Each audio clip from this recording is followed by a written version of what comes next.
Está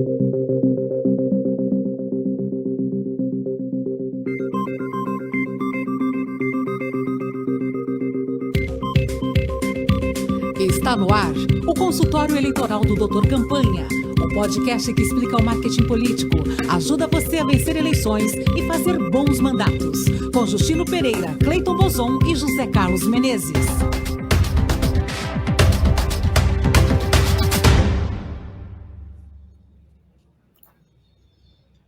Olá, seja bem-vinda, seja bem-vindo ao episódio 13 e último da temporada 6 do Doutor Campanha, como sempre estreando aqui na nossa querida Rádio Brasil Atual, a rádio que conta o que as outras não contam. Tudo bem, José Carlos Menezes? Tudo bem, Cleiton, Justino, ouvintes da Rádio Brasil Atual. Tudo bem, Cleiton Bozon?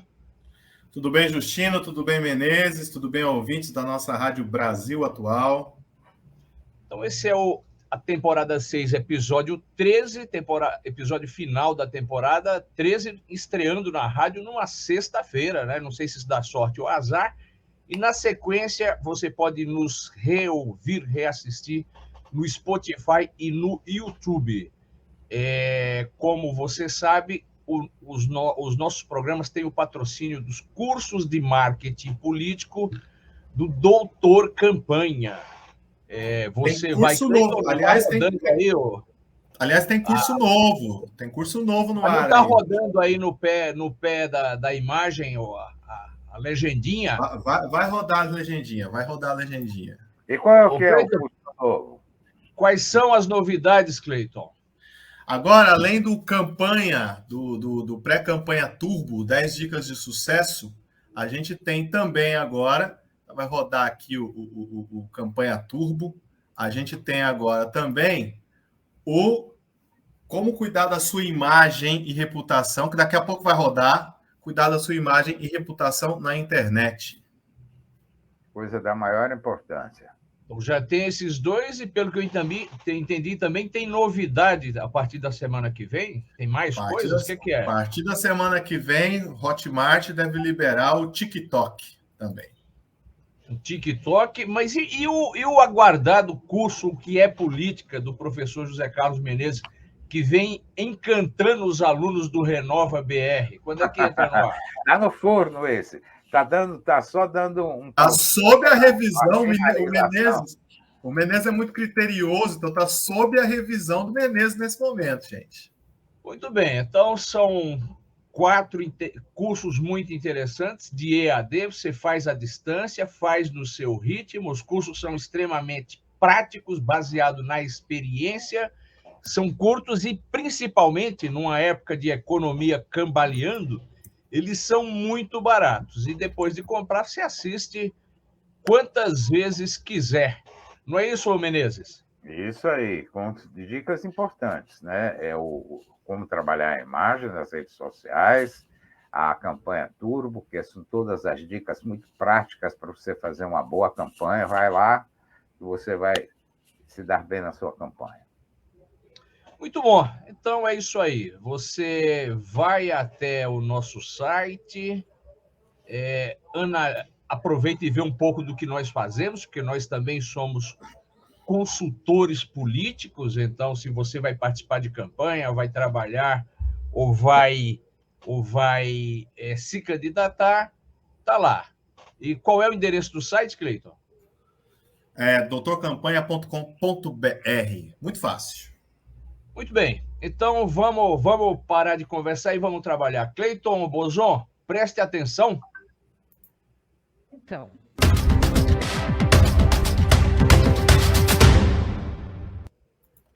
Justino Menezes, ouvintes, eu acho que todo mundo acompanhou que o ex-juiz Sérgio Moro, ele se lançou, né, ele entrou para o partido Podemos e se lançou candidato. Ele disse que não definiu ainda se é candidato a presidente ou a senador, mas todo mundo sabe que ele se lançou candidato a presidente da República. E uma coisa que está sendo falada em todos os cantos é que ele está falando melhor. Ele perdeu aquela voz que gerou o apelido, né, o bullying que se faz contra ele de marreco, né, aquela voz estranha. Voz de pato esganiçada, era assim a voz dele?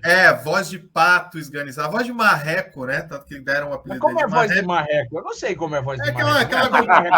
Ele fala assim: espero que ele não. Mas as coisas, o senhor está certo disso, tá? Aquela voz esganiçada. E aí melhorou muito e todo mundo está falando que ele fez fonoaudiologia, ele mesmo informou que fez fono para melhorar o discurso. E aí eu presto atenção de hoje, não é nem para prestar atenção na notícia, mas para prestar atenção na ação. Se você vai ser candidato, se você quer, mesmo políticos que já têm um certo nome, cuidar disso é muito importante, né? Falar bem. Eu não estou nem falando da capacidade de discursar, mas ter uma voz que agrada, né? Ter um jeito de falar que agrada. Cleiton, a questão é que, embora a política olhe muito, os políticos olhem muito para o conteúdo do discurso, para as belas palavras que dizem, nós, meros eleitores, meros mortais, antes de julgar o conteúdo, a gente julga, até sem perceber, as aparências físicas. A aparência física da figura, o que a figura dela nos passa, e também o tom de voz. Um tom de voz grave passa a impressão de autoridade, de confiança, e um tom de voz esganiçado passa o contrário, não é, Menezes? Exatamente, eu vou falar com a minha voz grave para dar um certo ar de autoridade. É isso mesmo, fica esquisito, né? Dá um incômodo no ouvinte e aí o sujeito tende a rejeitar o que o camarada está falando, embora aparentemente uma coisa não tenha nada a ver com outra, mas tem. Né? Digamos ouvintes, que com a voz grave você pode mentir muito melhor do que com a voz muito mais facilmente. Ou dizer a verdade, se for o caso, né? Bom, então a questão aqui Cleiton, eu acho que você está recomendando que... Vou dizer a verdade se for o caso. Mas o tom de voz tem uma maior influência realmente. Que tratem desse aspecto da voz. O tom de voz, entre outras coisas, né? Porque é importante, né, Menezes? É muito importante. Então, é isso. Preste atenção de hoje. Preste atenção nisso, porque estamos na pré-campanha, né, como o Menezes gosta de falar, e cuidar disso é muito importante, né? Então, nesse sentido, procurar um acompanhamento é bom. Cleiton, inclusive, porque em tempos de economia ruim, tem muito fonoaudiólogo aí disposto a trabalhar por você sem cobrar tão caro. Você não precisa ir nos fonoaudiólogos das estrelas, né?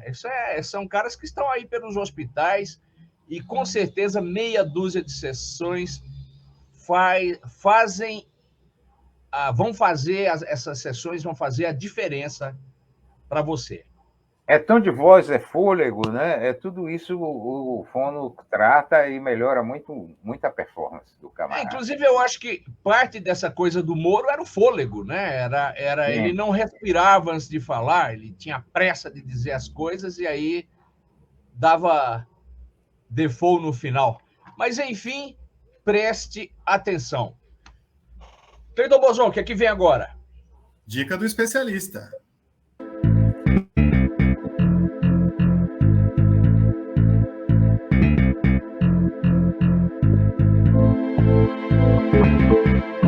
A dica do especialista.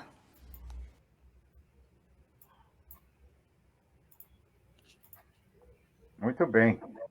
Muito bom. Então, recentemente a gente conversou com aquela interessantíssima jornalista de Goiás, não é? Passando o cenário sobre para onde vai Goiás com a morte do Iris Rezende, e com ela nós abrimos uma série de entrevistas para entender o que está acontecendo no Brasil político fora do Sudeste, né? A mídia brasileira é viciada em acompanhar o Sudeste, mas existe muita coisa acontecendo por aí. E é por isso que hoje que nós vamos falar sobre o Tocantins, um dos estados de fronteira do Brasil. Nós convidamos o historiador Sérgio Henrique Moura. Seja bem-vindo, professor Sérgio. Obrigado.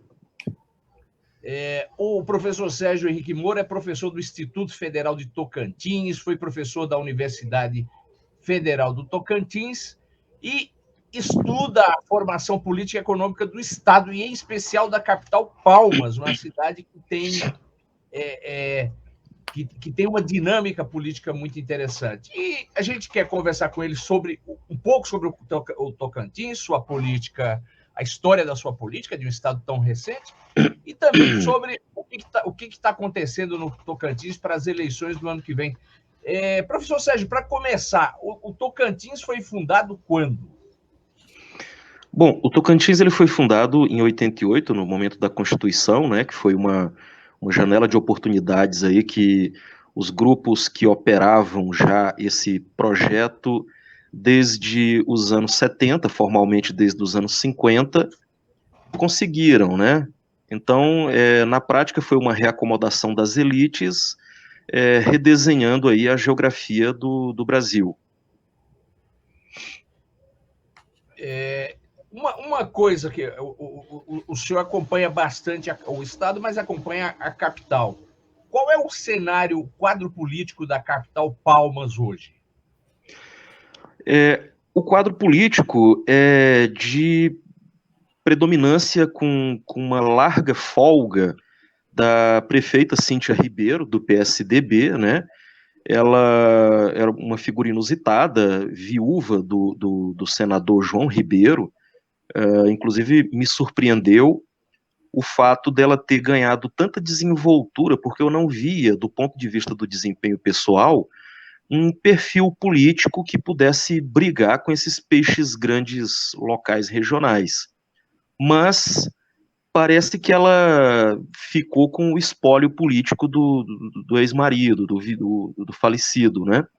E esse espólio tinha uma estrutura sólida, com muita permeabilidade, com muita capacidade de fazer o jogo das alianças, né? E poder fazer uma campanha bem sucedida, como foi o caso. Cleiton, só mais uma pergunta antes de você entrar e do Menezes entrar, para completar esse quadro. E quem é a oposição? A oposição clara é a presidente da Câmara dos Vereadores, a vereadora Janade Valcari, né, uma vereadora estreante na política, com um desempenho pessoal fora dos padrões dos políticos que a gente costuma observar. Ela é empresária, tem várias empresas de educação, se eu não me engano, construtoras também. E um fato curioso, o marido dela, ou parece que atualmente ex-marido, é empresário da banda de forró Barões da Pisadinha, né? Então tem esse aspecto peculiar. Então ela tem uma vivência empresarial no mundo de shows aí. Eu não sei se ainda tem, porque recentemente ela se separou do marido, né? Mas tem essa figura aí que ela promove um embate direto com a prefeita, né? E me parece que ela quer... Janade Valcari é do Podemos, né? Do Podemos. Mas esse negócio de partido aqui no Tocantins, como em geral em muitas regiões fora do centro dinâmico do país, nem sempre serve como orientação segura. Aqui, como orientação segura, a gente tem o MDB, né, que está tentando se reconstruir agora, inclusive apelando para as imagens míticas do Modebra da época da ditadura, apelando para o capital simbólico aí da memória de um Ulisses Guimarães, né? Então temos o MDB. Outra sigla sólida enquanto identidade é o PT, né?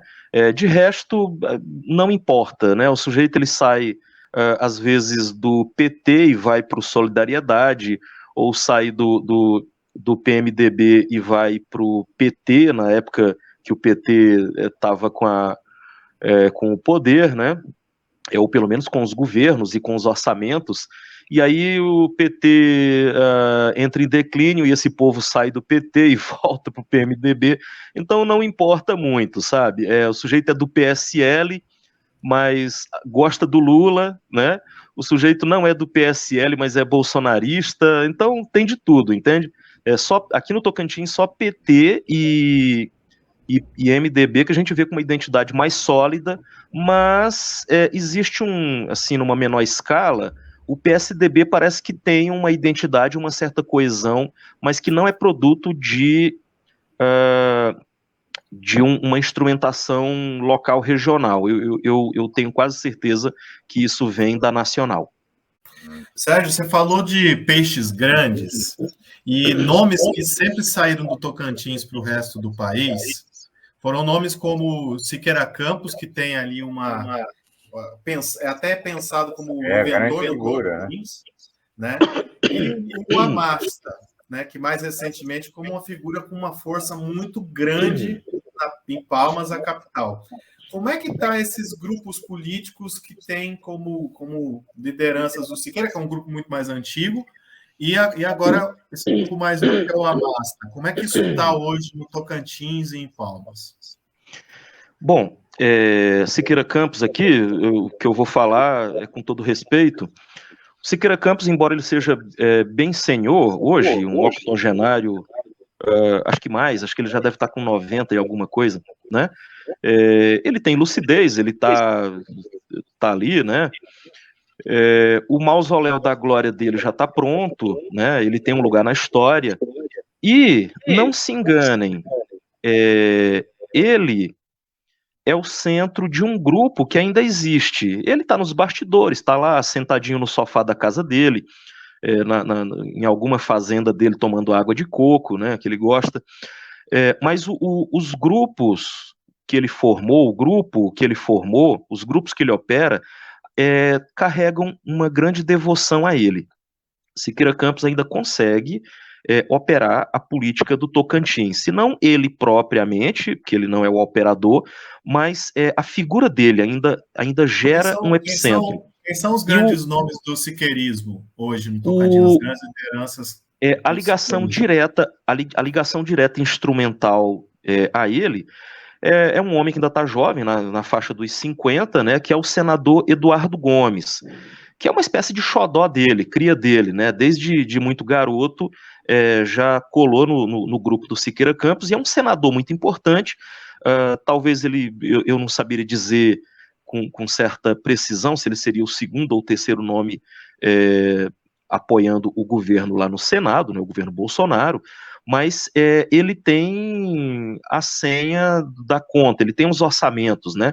Ultimamente, por exemplo, ele conseguiu distribuir recursos que não seriam para o Tocantins, seria mais lá para o extremo norte, né? Que seria mais do projeto, eu esqueci o nome, não sei se é Perimetral Norte, Arco Norte, eu esqueci o nome do projeto, que seria mais para aquela região das Guianas, né? E ele conseguiu distribuir recursos aqui, se eu não me engano, 18 milhões, distribuiu agora, e parece que tem mais 20 milhões para distribuir. Então, nesse momento agora, por exemplo, que é de juntar o máximo de prefeitos possíveis, então é um trunfo. O Eduardo Gomes seria tem um grupo que está se formando, que aí eu preciso explicar. Só um instante antes de você avançar nos grupos. E o governador, que papel ele toca nessa orquestra da política do Tocantins? Os últimos governadores, eles se encontram numa situação muito frágil, tá? Que a gente fica sabendo só da novela política pelo jornalismo, né? Mas que é algo mais profundo, né? Se a gente ficar só na novela política, a gente não consegue entender. E realmente a imprensa, os jornalistas, os que se pretendem fazer análise política, não estão conseguindo explicar exatamente porque não se atentam para essa profundidade. Vejamos, o atual governador, Wanderlei Barbosa, né, que era o vice do Carlesse, olhando hoje, né, final de novembro ainda, faltando muito tempo para as eleições, mas não tanto tempo assim, a gente percebe que ele, pelas jogadas que ele faz, pelas movimentações, ele quer se eleger governador, claro, né? Mas existe uma fragilidade muito grande que pode ser evidenciada com o afastamento do Carlesse. E aí nós temos um histórico já de de efeito dominó, que parece que todos os governadores vão caindo, tá? E eles caem por argumentações de corrupção, às vezes de intervenção e investigação policial, como no caso do Carles, que não faz muito sentido quando a gente olha realmente como é que funciona o poder, né? A gente percebe que são subterfúgios, né? Então, o Mauro Carles não foi afastado agora. Antes dele, teve o Marcelo Miranda, que foi cassado pela segunda vez. Temos o Sandoval, que foi o sucessor do Siqueira, que renunciou. O Siqueira foi eleito em 2014, para tentar exatamente acomodar esse jogo de forças, e o Sandoval não conseguiu se reeleger, aliás, perdeu de uma maneira assim bem feia, né, para o Marcelo Miranda. Um mandato anterior do Marcelo Miranda, ele não conseguiu terminar o mandato. Quem sucedeu ele foi o Carlos Gaguin. O Carlos Gaguin não se reelegeu, acabou se acomodando como deputado federal, que eu acredito que vai continuar como deputado federal, mas o Carlos Gaguin, ele fala, pelo menos usa a imprensa para dizer que tem 50 prefeitos com ele. Isso é imponente, né? Então, o que temos? Temos uma dificuldade de acomodação do jogo de interesses das oligarquias do Tocantins, né? As oligarquias do Tocantins, depois que acabou a hegemonia Siqueira Campos, não conseguiram mais forjar um pacto. Então temos aí um conjunto de oligarquias maiores ou menores, localizados na cidade de Araguaína, que é a capital do boi, né? Que estão agora tentando forjar um pacto, tendo o nome do ex-prefeito Ronaldo Dimas, PSDB, mas atualmente ele está em outro partido, que eles mudam de partido. Professor Sérgio, aproveitando para dar uma visão maior do estado do Tocantins para os nossos ouvintes e para quem nos vê no YouTube, a economia do Tocantins tem seus eixos, além do comércio bovino, de que mais? Deixa eu aproveitar para completar sua pergunta com uma outra, que seria o seguinte: como é que eu tenho essa curiosidade, como é que o Tocantins vê com relação ao resto do país? Como é que vocês acham que são? Qual é a importância que vocês têm? Como é que vocês se veem com relação ao resto do Brasil? Porque a minha sensação é de que o Brasil vê o Tocantins e outros estados lá acima como uma coisa meia fora do jogo, né? São coisas meio desconhecidas. Você sabe-se lá e tal, floresta amazônica, não sei lá o quê, esse tipo de coisa. É só completando a pergunta do Justino. Tá, bom, o Tocantins ele é uma sucessão de fronteiras de fronteiras agrícolas e de expansão demográfica, né? É uma fronteira que se abriu no final dos anos 40 com o projeto varguista de ocupação dos vazios nacionais. Nos anos 70 a gente pode citar aí um outro grande instrumentador de abertura de fronteira, que foi o Pró-Cerrado, e com a própria criação do Estado do Tocantins, a construção de Palmas, criaram-se aí pelo menos mais duas fronteiras, né? Então, é o lugar por excelência das fronteiras abertas sucessivamente. E agora, com o projeto de forjar uma nova fronteira pela impossibilidade de continuar explorando a Amazônia, né, já que o agronegócio do centro-oeste e do sudeste precisam das chuvas da Amazônia, né? Se arrancar a Amazônia não tem chuva, né? Então, que vai ser o setor sucroalcooleiro de São Paulo, né? O maior do mundo, né? O que vai ser da Cosan, né? A maior empresa sucroalcooleira do mundo. Então, vai ter problemas sérios. Então, inventou-se aí o Matopiba, que seria Maranhão, Tocantins, Bahia, né? Ocupar, então, esse lugar no Nordeste, que tem terras preservadas baratas, tem muita água, falta estrada. Então, o Tocantins, por excelência, é o lugar da fronteira. O Tocantins, ele é produção de pecuária, mais de 8 milhões de cabeças de gado, né? Tem muito mais gado do que gente, né? 1.600.000 e poucos mil habitantes. E o Tocantins, ultimamente, por causa dessa fronteira agrícola dos grãos, aqui produz-se muita soja, milho, sorgo, essa produção basicamente dominada pela gauchada, né, pelo sulista, né, que veio para cá com muita empolgação e que acaba se associando de uma maneira assim tradicional com aquilo que a gente poderia chamar de elites tradicionais, né, que são os que detêm as terras. Então ocorre uma associação por arrendamento ou por aluguel pagando em sacas, né, de soja, de milho. Então tem essa relação que até o momento está uma relação feliz, muito feliz, porque o agronegócio ele é responsável pelo Tocantins crescer historicamente aí há mais de 30 anos, sempre no mínimo o dobro do que o Brasil. Para a gente concluir, onde anda o Carlos Amasta? Como? O Carlos Amasta, o que tem feito da vida? Ele foi um importante político, o Carlos Amasta, falando aqui na velocidade do rádio, né? O Carlos Amasta, ele me parece hoje, cada vez mais, um fenômeno publicitário, né? Ele, um empresário bem-sucedido, rico, contratou agências muito eficazes, né? Que poderiam estar vendendo sabão em pó, automóvel e político, né? E eles fizeram uma pesquisa muito intensa aqui em Palmas, descobrindo os grupos, aquilo que eu poderia chamar de comunidades afetivas, descobriram os maranhenses. Havia muito maranhense e os maranhenses estavam meio que abandonados, não tinha ninguém que adotava eles. Então o Amasta, com muita sagacidade, adotou esse grupo sem representatividade política e fez o sucesso. Outro grupo que ele abraçou também, um grupo com muita mobilidade e capacidade de articulação, que eram os mototaxistas. Então você vê que a primeira campanha investida dele foi com agrupamentos populares, com muita capilaridade, né? E ele ganhou uma simpatia, fez uma campanha, que é uma boa notícia para vocês, uma campanha bem orquestrada, ela faz uma diferença enorme, sabe? E aí esse foi o fenômeno Amasta. Ele queria alçar voos mais altos, né, governo do estado, mas barra nas oligarquias. Aqui tem um colega nosso, um professor do IFTO, que é deputado estadual, Júnior Gel.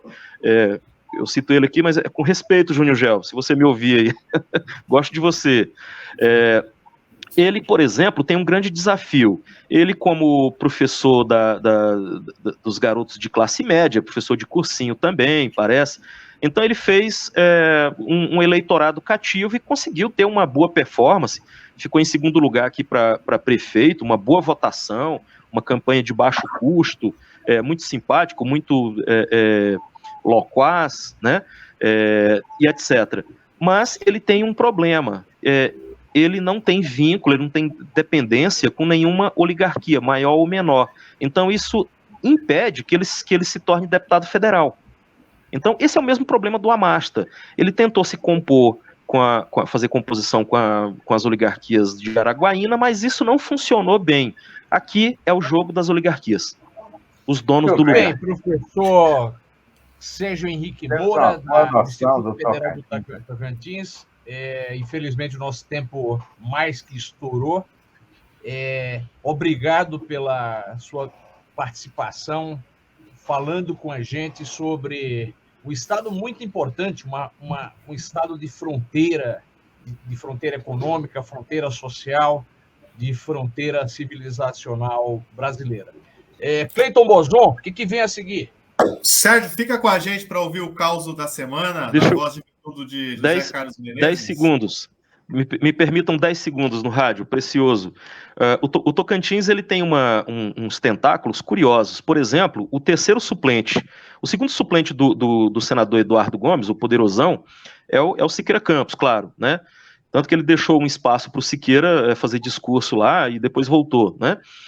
O terceiro suplente é um mega empresário, dono de um dos maiores laboratórios e indústrias farmacêuticas que tem aí em São Paulo, tá? Que é o Cristália. Então tem essas relações assim discretas, né? Mas de muita validade, tá? É um laboratório que na pandemia, inclusive, comercializou cloroquina, né? E aumentou o faturamento aí para 3 bilhões de reais aí em ano. E aumentou o lucro de 180 milhões para 450 milhões. Então, são relações muito importantes. Uma delas, né? São os negócios da morte. Cleiton Bozon, então... vamos lá? Vamos lá. Sérgio, fica aí para o caos da semana, na voz de veludo de José Carlos Menezes.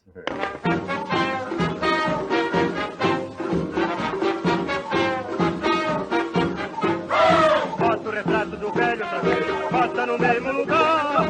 Bota o retrato do velho outra vez, bota no mesmo lugar. O sorriso do velhinho faz a gente trabalhar. O sorriso do velhinho faz a gente trabalhar. Bota o retrato do velho outra vez, bota no mesmo lugar. Qual é o caos de hoje, Menezes? Então, o caso de hoje é do tempo em que os debates do Congresso, principalmente no Senado, eram debates assim apimentados, né? E tínhamos sujeitos que faziam grandes discursos, era bem mais interessante, mais movimentado. É uma história entre o Jader Barbalho, que era um político que dominava a Sudã, né? E Antônio Carlos Magalhães, que foi 300 vezes governador da Bahia, que também era do Senado. O Jader tinha feito um discurso no Senado que comparou o ACM, Antônio Carlos Magalhães, a uma prostituta velha que prega a castidade, né? O Antônio Carlos não perdeu tempo, foi lá e fez um discurso rebatendo, dizendo o seguinte: primeiro ele pediu para a mesa que retirasse das notas taquigráficas da sessão, aspas, qualquer referências ofensivas às prostitutas, até porque nem sempre elas levam esta vida por vontade própria. E tem mais, ele emendou, se as prostitutas tivessem roubado tanto como foi feito na Sudã, numa referência direta ao Jader, elas não precisariam estar nessa vida por tão pouco dinheiro. Foi uma galhofada geral de plenário, né? O Jader ficou absolutamente furioso, mas teve que aguentar a galhofa do Antônio Carlos. Eram outros tempos, né, de Senado, onde essas coisas eram mais divertidas e tinham oponentes mais vigorosos que o que a gente tem hoje. É o caso dessa semana. Muito bem, um ótimo caso. Ficamos por aí. Boa para quem está nos ouvindo na rádio, boa sexta, bom fim de semana. E quem quiser nos reouvir ou rever, Spotify e YouTube. Um abraço. E até a próxima temporada, hein? Até a próxima. Este foi o consultório eleitoral do Doutor Campanha, o podcast que explica o marketing político, ajuda você a vencer eleições e fazer bons mandatos. Com Justino Pereira, Cleiton Bozon e José Carlos Menezes. Para ouvir de novo, vá ao Spotify e digite Doutor Campanha.